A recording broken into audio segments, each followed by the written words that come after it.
ছোট সাজ্জাদকে এলাকায় ঘুরিয়ে পুলিশ বলল অপরাধীদের পরিণতি হবে এমন। চট্টগ্রাম নগরের চান্দগাঁও থানার দায়ের হওয়া তাহসিনের প্রাণ নেওয়ার মামলায় জিজ্ঞাসাবাদে থাকা আলোচিত ছোট সাজ্জাদকে নিয়ে অভিযান পরিচালনা করার সময় পুলিশ মাইকিং করে এমন কথা জানিয়েছে। এই সংক্রান্ত কয়েকটি ভিডিও সামাজিক যোগাযোগ মাধ্যমে ছড়িয়ে পড়েছে। এতে পুলিশ কর্মকর্তাদের বলতে শোনা যায়, ছোট সাজ্জাদকে সিএমপি কমিশনার স্যারের নির্দেশে গ্রেপ্তার করা হয়েছে।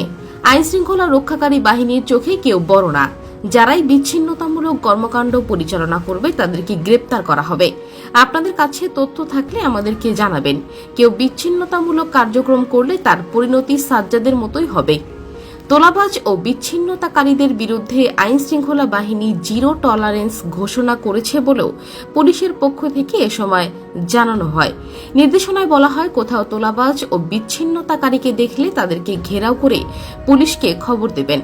চাঁদগাঁও থানার ভারপ্রাপ্ত কর্মকর্তা আফতাব হোসাইন বলেন, অভিযানের সময় সাজ্জাদকে দেখতে লোকজন জড়ো হয়ে গিয়েছিল।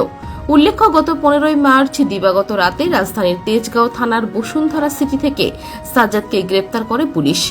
গত 29 মার্চ দিবাগত রাত 2:15টার দিকে বাকলিয়া থানার এক্সেস রোড এলাকায় প্রাইভেট কারে দুর্বৃত্তদের গোলাতে মোহাম্মদ আবদুল্লাহ ও মোহাম্মদ মানিক নামে দুজন প্রাণ হারান। এই ঘটনার পরিকল্পনাকারী হিসেবেও কারাগারে থাকা সাজ্জাদের নাম উঠে আসে।